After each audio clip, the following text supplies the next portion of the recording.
Hey there, and welcome to the Dynamics Hot Dish Podcast, serving up stories and knowledge on Dynamics 365 and the Power Platform. This is What's Hot in Dynamics. You're now joining Merlin Schweiger, Liz McGlennon, and Ashley Steiner.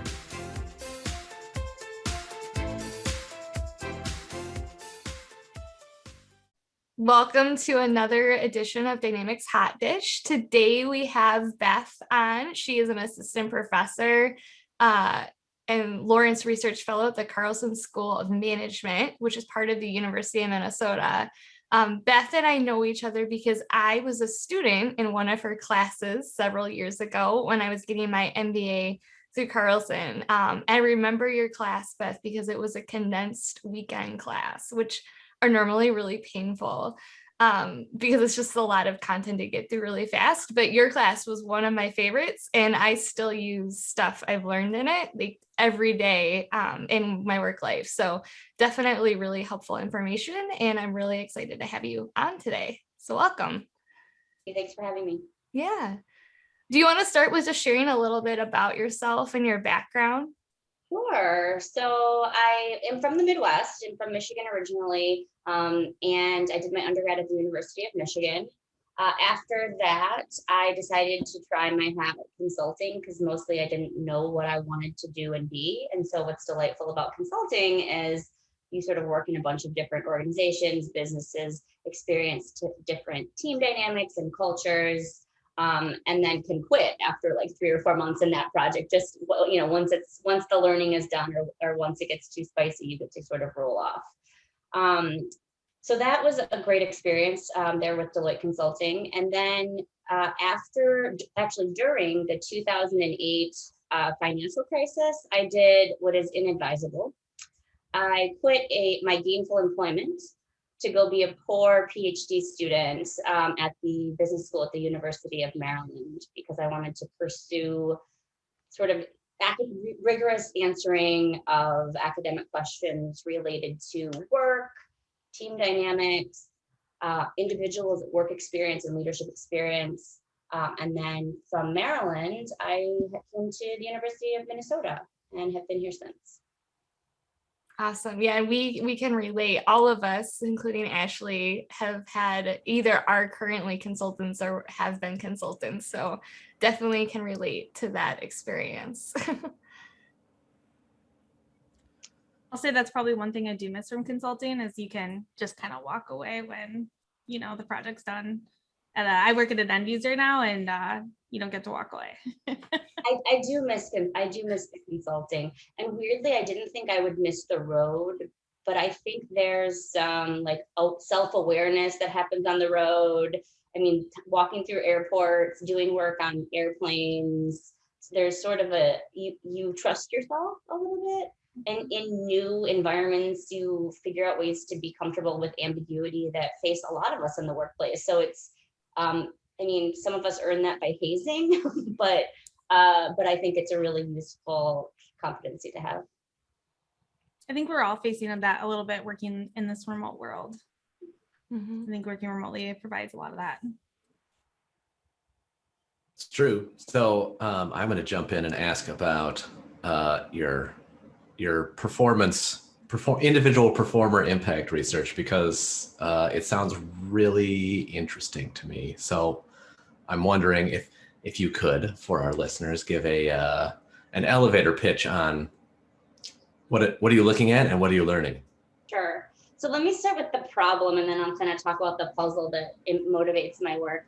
So back in the day when I was working in different organizations and in consulting, I was frustrated by this phenomenon that I saw, which was that individual employees who were really highly motivated, who were delivering really high quality work, were oftentimes sort of slighted by their managers or undermined by their peers. And I'm like, what? Like, we are literally going into organizations to help them figure out how to recruit the best and the brightest, right? We want the standout in the pile of resumes, right?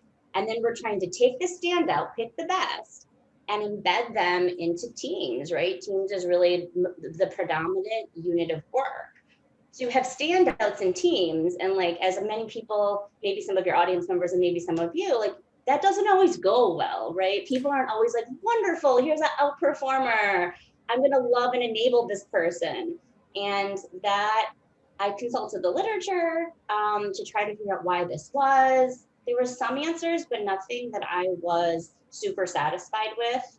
And so I went to rigorously test this idea that people who are high performers within organizations, they actually invite all of these sort of hidden consequences. So consequences that they experience, like social undermining, even some abusive supervision.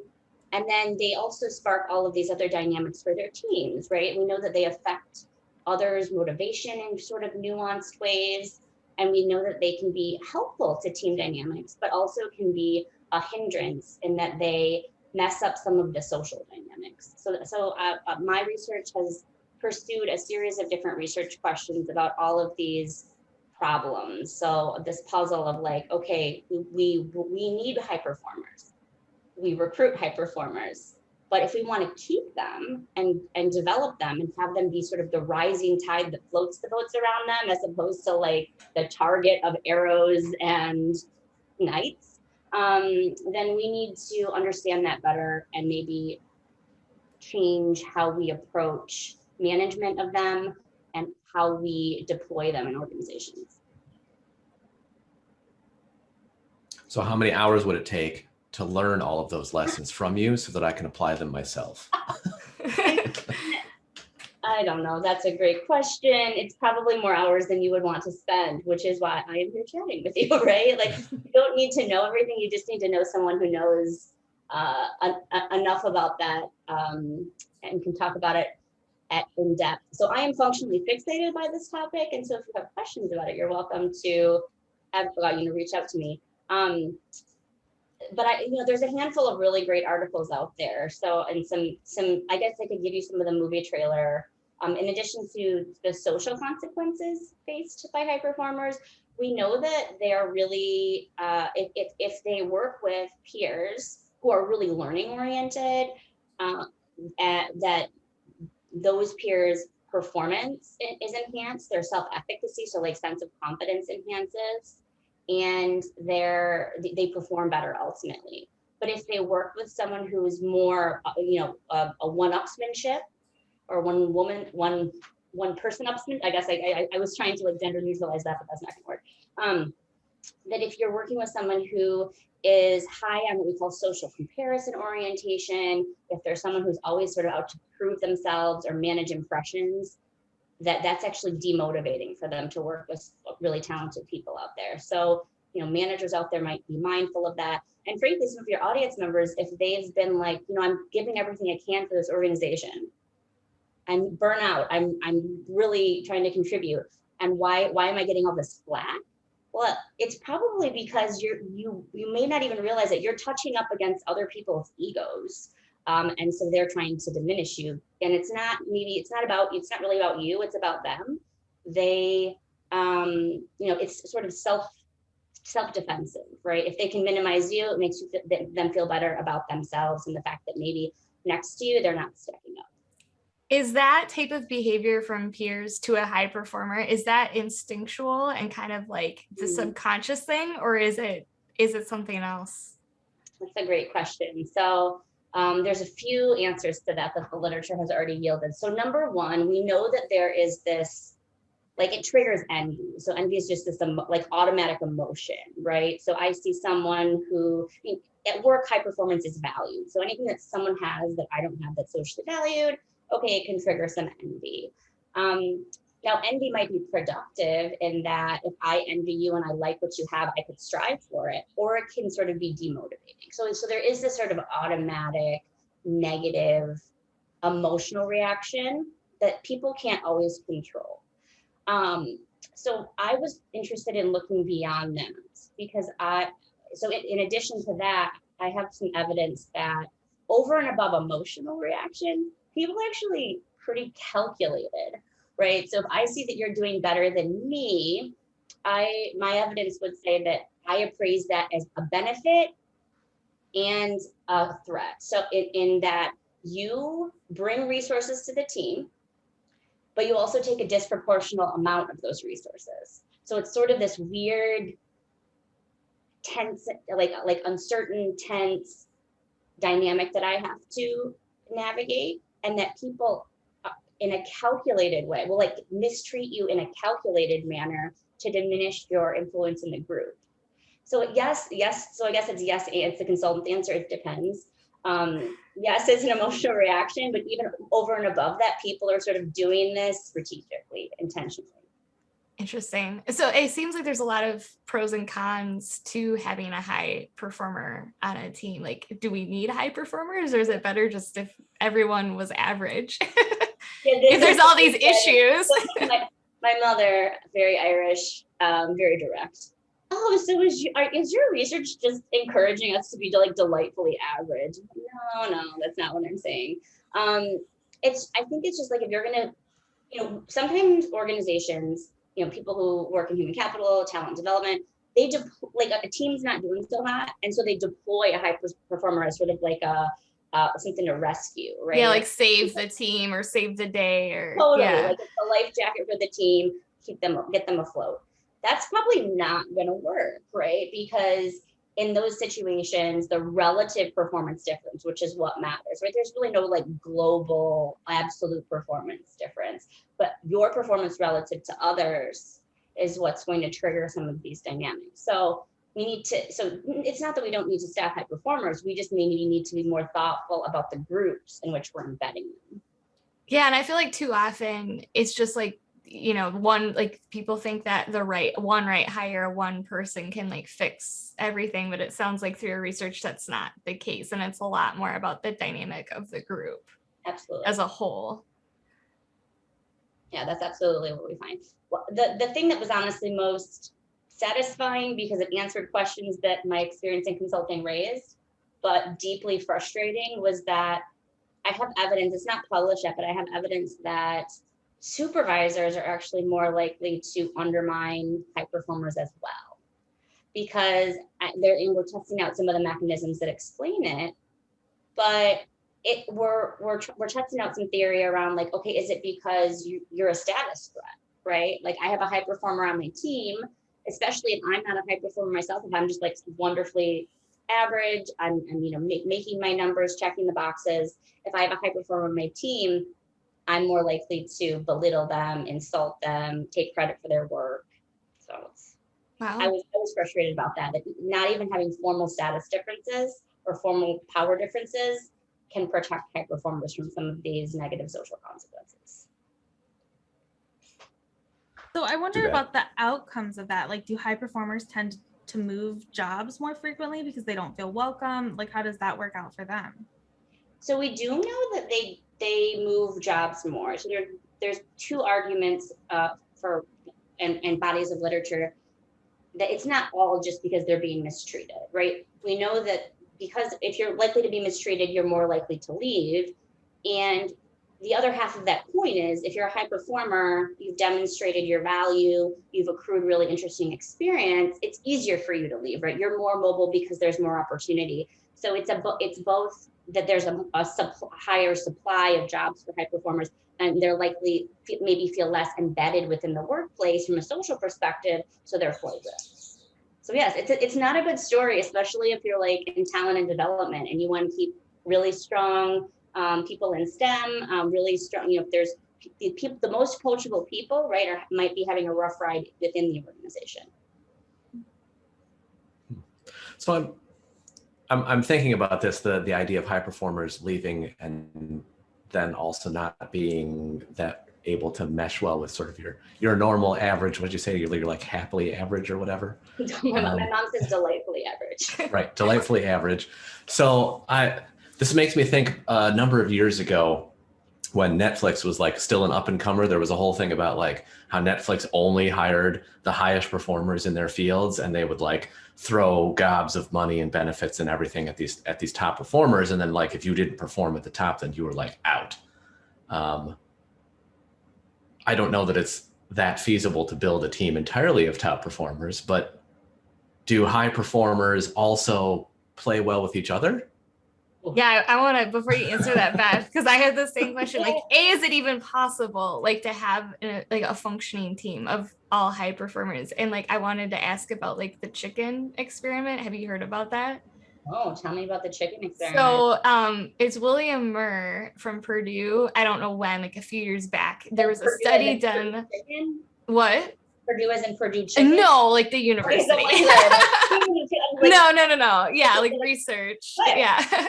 But yeah, like what he did, because like it's easy to measure productivity in chickens, right? Because it's just the amount of eggs that they lay. And so he took a group of chickens, like organically, like just let them live on their own for 6 generations. And they did well, like they were fine and happy and productive. And then they took the highest performing chickens and put them together. And then each year only kept the highest performing chickens. And after 6 generations, there were only 3 left because they killed each other. So like, I was wondering, like, if you have a team of only high performing people, like, do humans kind of interact the same way as chickens? This just took a really dark turn, just saying. What? It's a valid scenario. We're making vegetarians out of your audience, right? They pecked each other to death. One, I'm a better person now for knowing about that study. It's fascinating. I guess I just sort of love where you see evidence from very different fields and contexts sort of converging when it comes to the core kernel, right?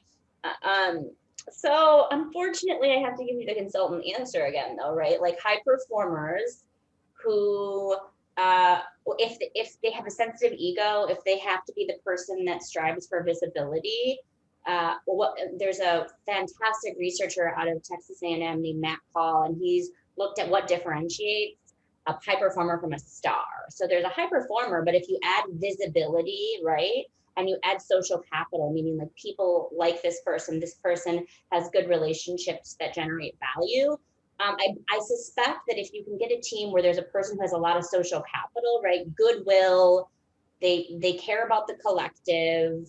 In fact, I have some evidence that suggests high performers, if they are more pro-social, meaning talking about how they can benefit the group, asking to help other people, right? If you can couple high performance with some thoughtful self-deprecation, some, so delightful for Minnesota, right?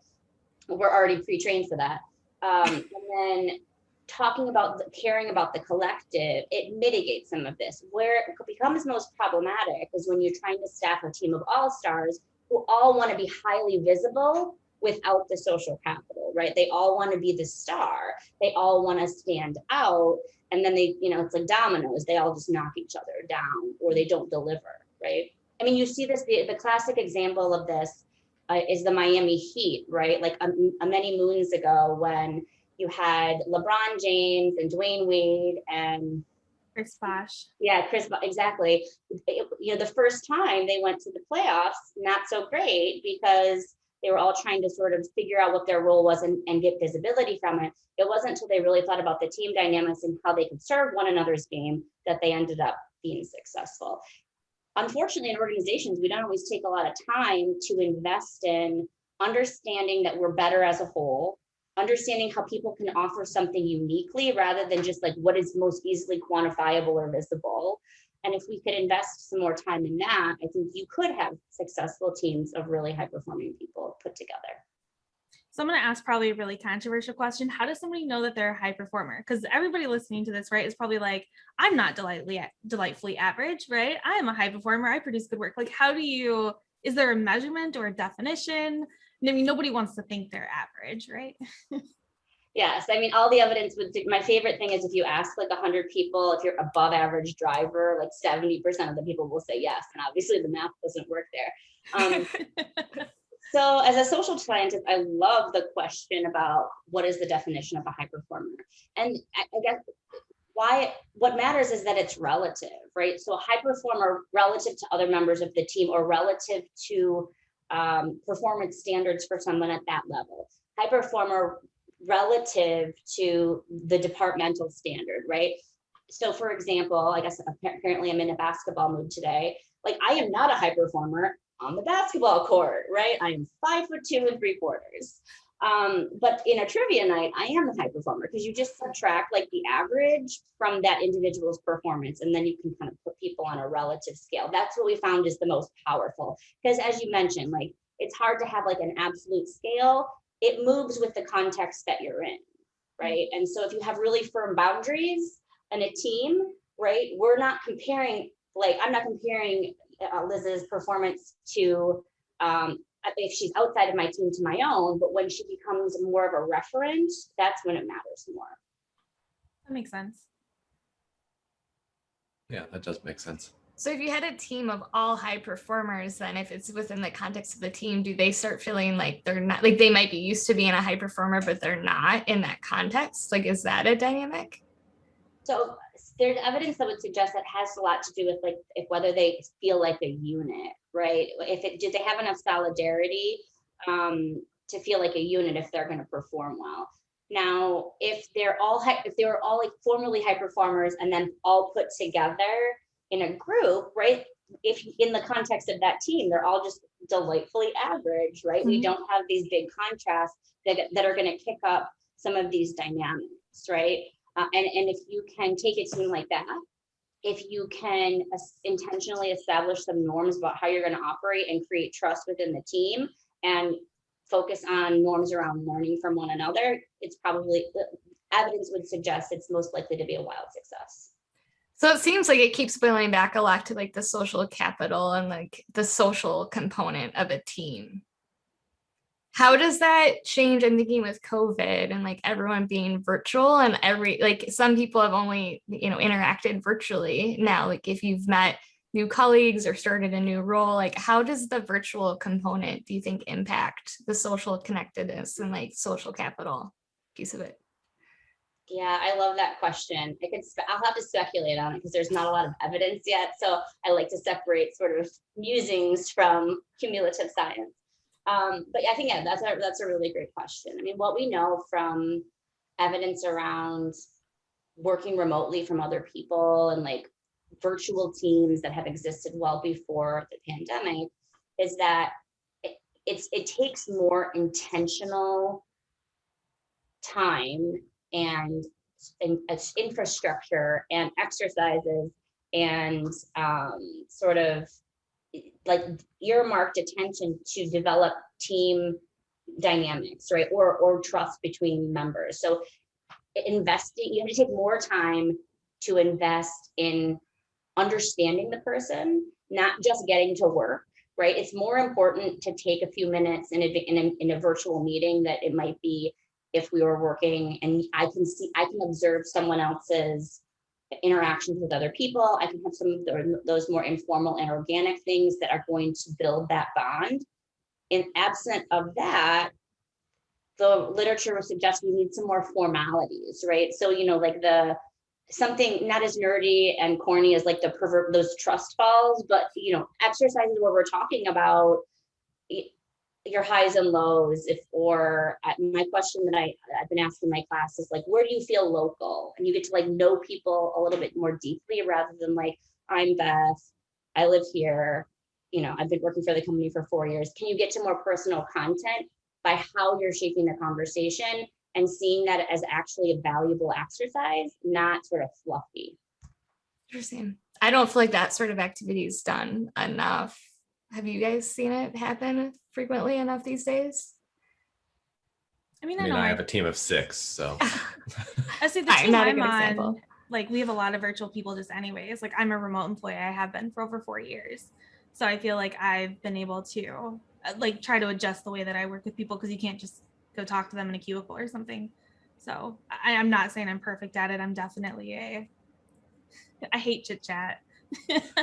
I'm not good at chit chat in like a meeting to get to know people. Then the chit chat, right? It's like figuring out ways to not force people out of their comfort zones, right? We don't want to like pry people out of that because that doesn't go well. And you sort of like read the room before you introduce some of this stuff. But like, can we craft better questions as leaders so that we're drawing out something? And then not just where we sit around on Zoom and eat our sandwiches with each other, right? It has to be something a little bit more meaningful. So maybe it's even like a quarterly, hey, we're thinking about the next few months together on this project, let's do a pre-mortem. What could go wrong, right? And so it's still about work, but it's sort of a little bit more abstract. You get to learn from people. They're not dealing with their day-to-day, or they're not rooted to their task. There's no deliverable for someone to have. The only achievement is that you've gotten people rallied around thinking about something and built some solidarity amongst members. So I don't know. I'm curious, what are some of the things you've done, Ashley, to cultivate some of those connections working remotely? Well, I think it's all about creating vulnerability with like your teammates, like being able to be open and honest. I think I've said from the beginning that I'm a very open and honest person, and it's really hard for me to hold back the truth. So with my teammates, I always tell them like, hey, you're probably not going to like everything I say, but you know, it's what I feel like has to be said at the time, where I know a lot of people will hold back comments because they don't want to upset people. But I always strive to move us forward and keep us changing and developing and growing, which I know not everyone appreciates. I think that's a fabulous strategy, right? Because even for people who aren't necessarily, first of all, I love direct, so thank you for existing in Minnesota. Second, I think it's no matter what people's motives are, I think the value is narrating what that motive is, like not just doing the thing, but like saying, here is why I'm doing the thing. Here's who I think it benefits. And so this is, if you catch me doing X, Y, Z and that doesn't feel right, just know this is the place that it's coming from. This is why I care about that. And if you can get people to the motive, sometimes it helps them both interpret your interactions, but also not respond as quickly if it doesn't always land the way you intended. Yeah, I feel like if you're not clear on the motive, like sometimes people misinterpret the intention, right? And so it's easier just to be clear about it. And then if they still dislike it, at least, you know, they're informed as to why you're doing or saying something. No, I think you're absolutely spot on with that. And I just don't think enough people are doing that though, right? We're all really busy. So to be like, okay, here's what we're going to do. It's like, wait a second, take a step back, pause. Here's why we're here. Here's why we're doing this. And here's what my specific bias and bent is that's sort of informing. It's like a design principle for some of the things that I'm going to recommend. So just know that I'm coming from that place. Okay, now just launch into everything that we were going to do beforehand. But it takes time and a sense of intentionality and mindfulness to do it. So to kind of move our topic along, I know that we're really interested in talking about gender gap issues. So I guess my first question is, do you see a difference in how high performers are treated or how they perform or work with a team if they're male or female? Do you see a difference? Yeah, so this is a question after my own heart, and I've been it's on the back, not the back burner. It's on pause due to COVID for me to directly answer this question, but I think it's a beautiful one and an important one. Here's what we know so far. So we know when women stand out and are more what we call agentic, sort of self-possessed women who are strong, that defies gender norms, right? What we're all socialized to sort of have ingrained in our head.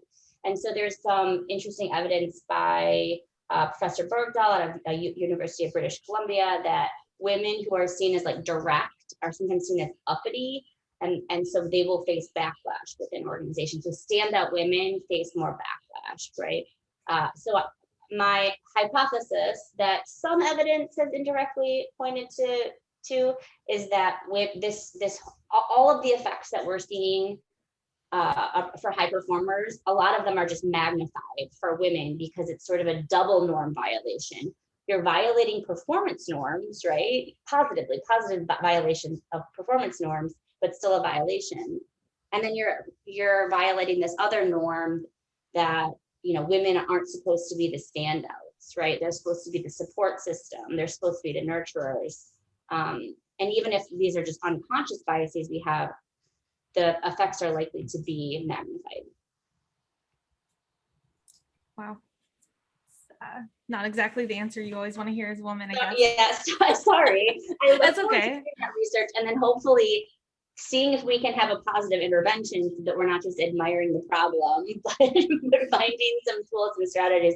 I mean, I guess the main thing is that we know that how women do things not to levy more on the shoulders of professional high-performing women, but like, I mean, most high-performing women have realized this probably due to the bumps and bruises and scar tissue, social scar tissue that they've learned along the way, is like how you do something sometimes need to be cloaked in, I'm doing this for the collective, right? I'm negotiating for these resources on the behalf of my staff. In order to get this done for the organization, I need this resource, right? And if you're narrating your need, if you're communally, then that's more adherent to the standards and expectations that we have of women. Sorry that that's sort of a dissatisfying answer. No, it's not Still dissatisfying. helpful. I think it's eye-opening, and it helps you like gauge how you interact with people in an organization. I wouldn't say it's dissatisfying. It's good to know. I mean, you're not super surprised to hear that either, Ashley, No, are you? not at all. I know I'm not. I hope some of your audience feels at least heard. If they're not, we haven't offered them a solution to their problem, but I hope talented people in general and talented women that are listening feel heard. I mean, as peers of wonderful high performers, one of the things that we can do is to disrupt this. Is if there's a high performer in our midst and we have negative feelings about them, like, would I feel this way if they were? Is this coming out of envy? Is this coming out of feeling inadequate? Or would I treat a guy this way? Right? I've had to question that myself. Like, oh my gosh, I have this person in my organization. Who does she think she is? It's like, would I be asking that if she was a guy? Yeah, that's something that actually I learned from your class too, Beth. I remember the resume like scenario you did where you gave us and that was the first time I ever was shown or taught or told that like women are harder on other women than men were on women. Like the females in the class judged the female resume harder than the men judged the female resume, with like the only separation was the name, like the gender. So like that was definitely eye-opening that like females have a role to play to support each other. Absolutely. And I've seen that in the workplace too. Like I've worked with a female director before, who would unconsciously start typing every time a woman started talking in a meeting. You know, I don't think she knew she was doing it, but she would just stop paying attention. I mean, a man was talking, she'd listen, no typing. A woman would start talking, she'd start typing. And so you see it in various different ways as well, I think, across organizations. Yeah, and I think it's not fun, but I think we need to just keep talking about this, even though it's uncomfortable. I talk about this in my class, and I say that it's not your fault, but hopefully you'll see it as a problem that you want to help solve. Like you want to be a helper of the solution of this systemic problem, right? And I think we should be talking. I'm sure I've been sexist, right? Which is different from misogynistic, right? Misogyny is like sexism, but with like laden with a goal to undermine women. But sexism is just differentiation, different expectations as a function of gender, right? As a function of how we've been socialized to think about men and women. And we have been it goes in reverse too, right? We've been socialized to think that men should stand up and should be the leader and should be the winner and should be the linebacker, right? And if they're not, they don't fulfill this like nonsense archetype for what an ideal man is. Rinse, repeat. Women are nurturing and caretakers and need to be focused on the community rather than themselves. And if they don't fulfill that, then they face backlash, right? So it's just like being aware of that and dismantling it in our own brains.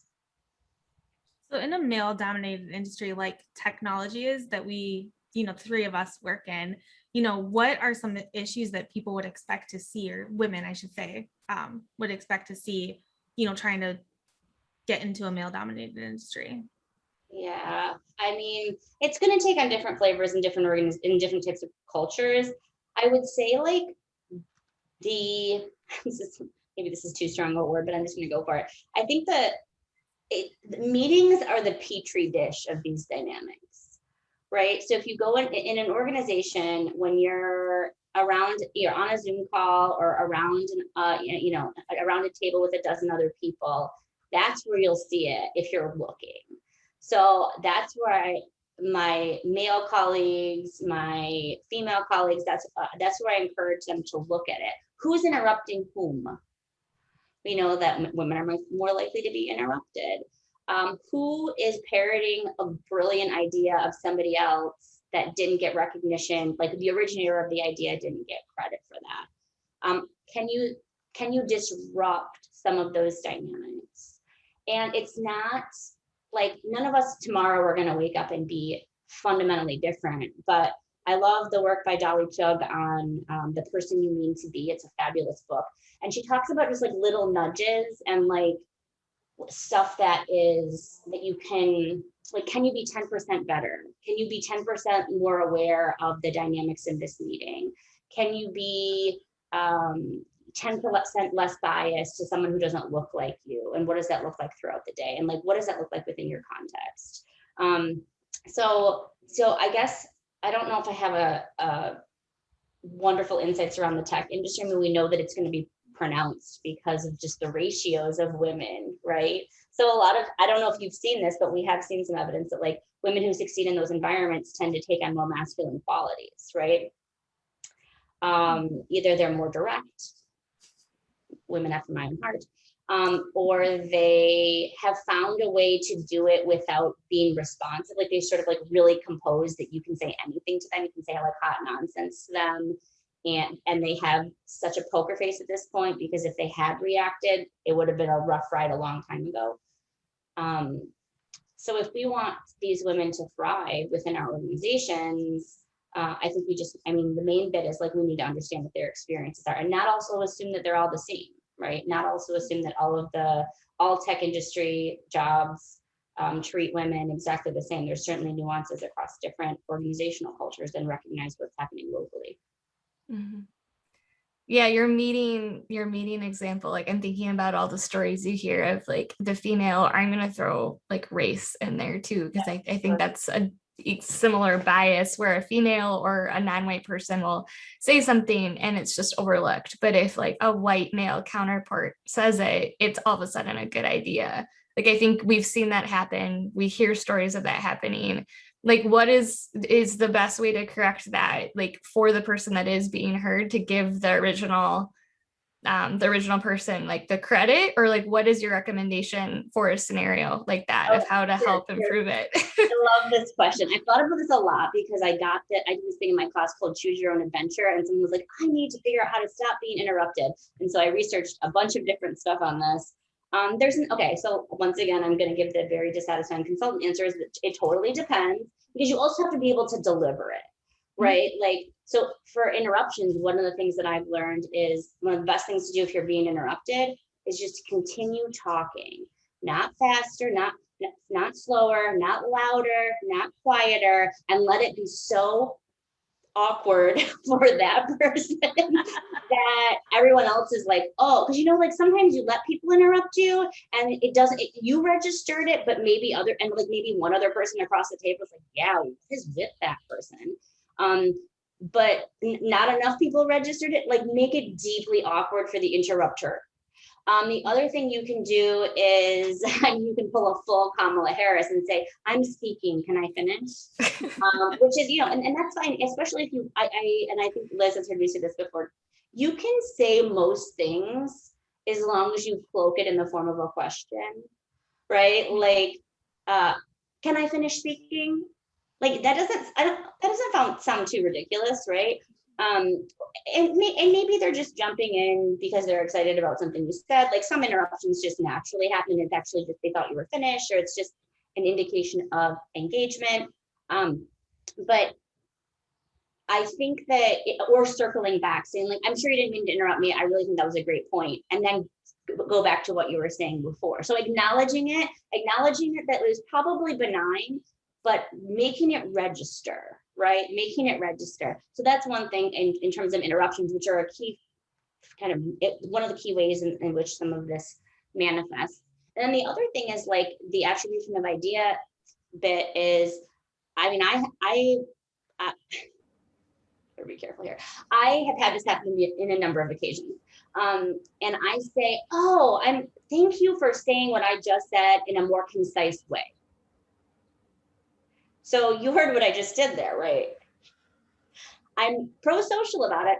I am incessantly pleasant, but I am direct in highlighting the fact that that is my idea.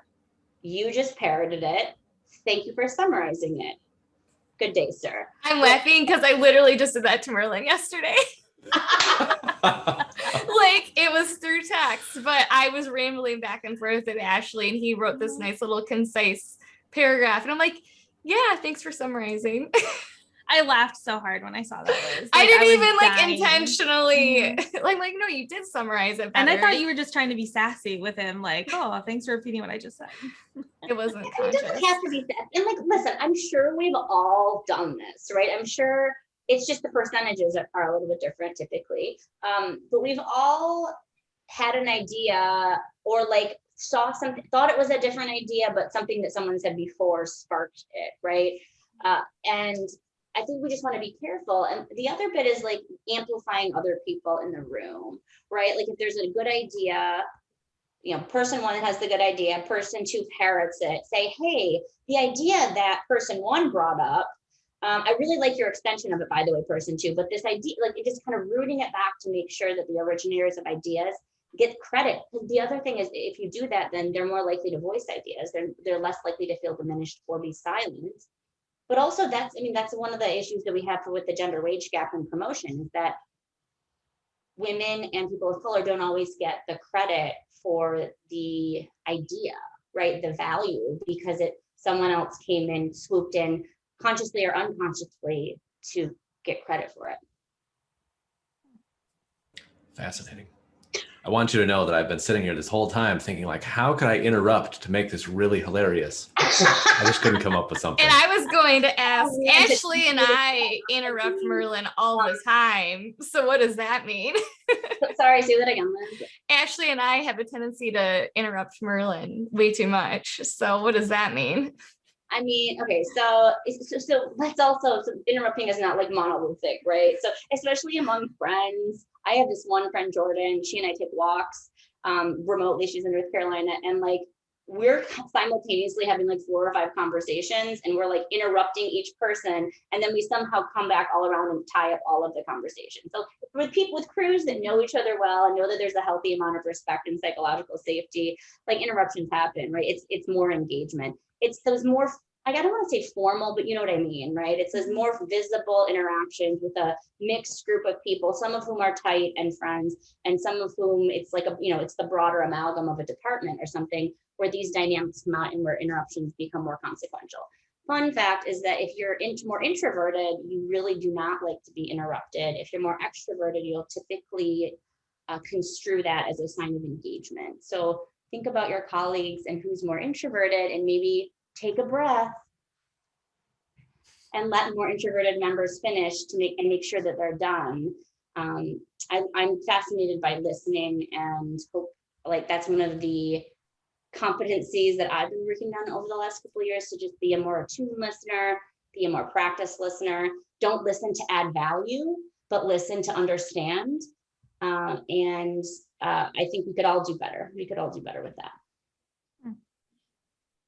We're coming up on time. Just want to be respectful of everybody. Liz, Merlin, do you guys have any last questions for Beth? I think Merlin gets to ask something because he hasn't been able to talk much. Merlin. Well, all right. Here's the question that I'll ask then. As a man in the tech industry, how can I be a better ally to my friends who are getting interrupted or overlooked or whatever? Sure. So great question. Many things, but let's like a couple of the top ticket items that shouldn't be should have our high ROI and not take a bunch of your time. So number one, keep asking that question to your female colleagues, right? So I can give you some generic things, but just like white people need to talk about white supremacy and how we can be dismantling it, we need to fix the problem. We need to be a big part of fixing that problem. We need to be more thoughtful, to have conversations that may seem uncomfortable. Like you can ask women about whether or not they've faced issues, or not if, frankly, how they've faced issues of discrimination or sexism in the workplace. My wonderful colleague, Michael, asked me about whether I had, and I was delighted that he asked, but horrified that, well, of course I have, right? And it's fine to talk about them. I walk around as a woman every day. You know, my friend Rabia, who I've been talking about race with, who's Black, for a while, she's like, I walk around every day as a Black person. We can talk about race, right? It's not sensitive to the people who walk around like that. So talk about it, ask about it, and ask if there are specific ways locally that you can do it, because their recommendation is going to be better than mine.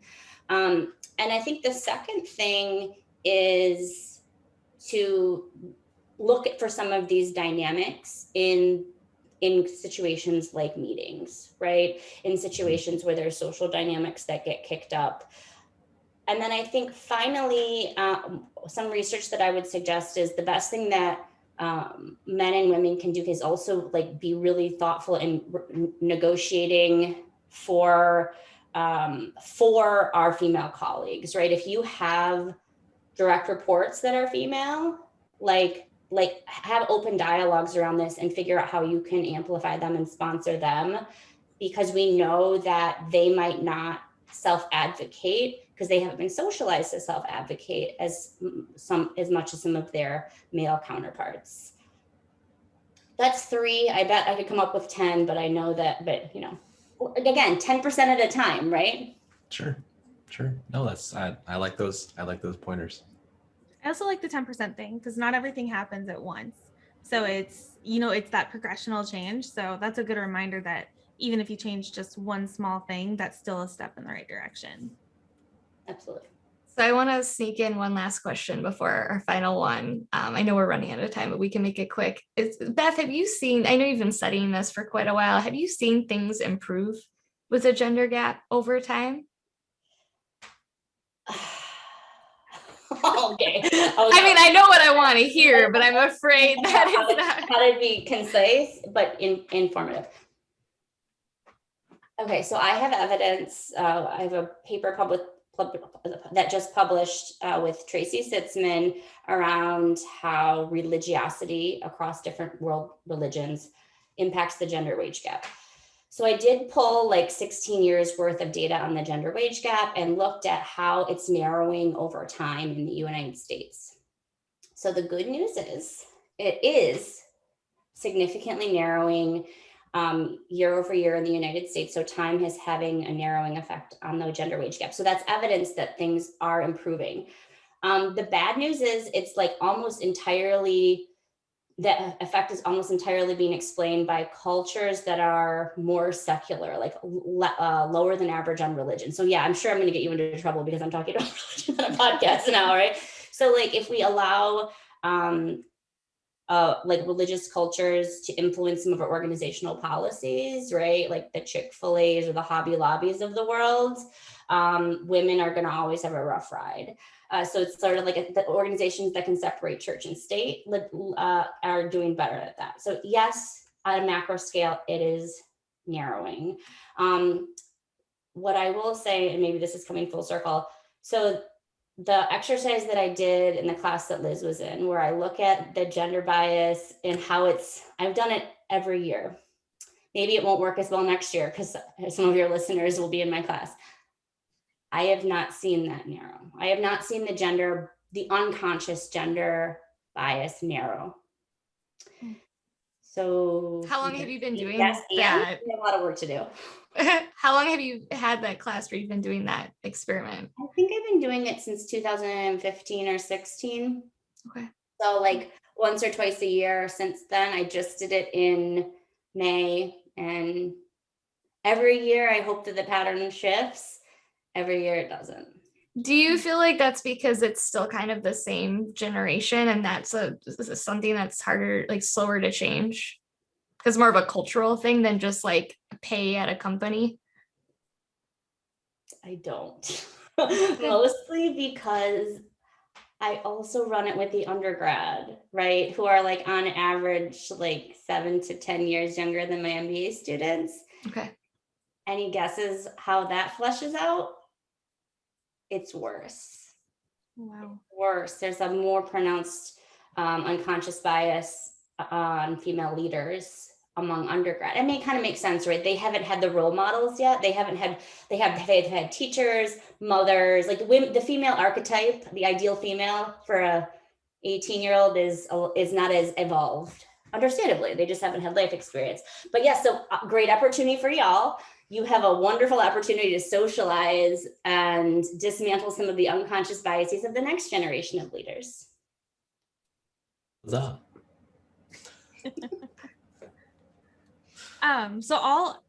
Liz, do you want to ask our favorite question? Go here? ahead, Ashley. Oh, okay. So we love to ask all of our guests, obviously the name of our podcast is Dynamics Hot Dish. So we love to hear what your favorite hot dish is. And being from Minnesota, you know what a hot dish is.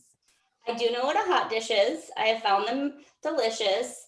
I think this was the question that I was worried the most about. And I was like, oh, I could just lie, but no, I'm not gonna lie. So this is the problem. I am from Michigan. We do not have hot dish. And so I don't actually have a favorite hot dish. And I think I've only had it about 3 times. So I feel like it would sort of disingenuous to say this is my favorite hot dish. The Michigan analog is I like cream tuna on toast with peas from Michigan. That is a Michigan staple and the equivalent of hot dish there. Sorry, that's again a very deeply dissatisfying answer, but I figured I would at least shoot you straight. I've okay. never heard of that. I'm not from the Midwest either, so hot dishes are new for me as well. So they are delicious. Mm-hmm. I don't know how to cook with that many tater tots. I mean, we just established before getting into the meat of the conversation that I'm not exactly a chef. Awesome. Well, thank you so much, Beth, for coming on. It was great having you. So informative. I hope everybody, I walked away with a ton of things and I'm looking forward to making those 10% changes every day. Thanks for having me. Thank you. Thanks. Thank you for listening to the Dynamics Hot Dish podcast. For additional content and previous episodes, check out our website at dynamicshotdish.com, follow us on Twitter at dynamicshotdish, and subscribe to our podcast for notifications. Thanks. See you next time.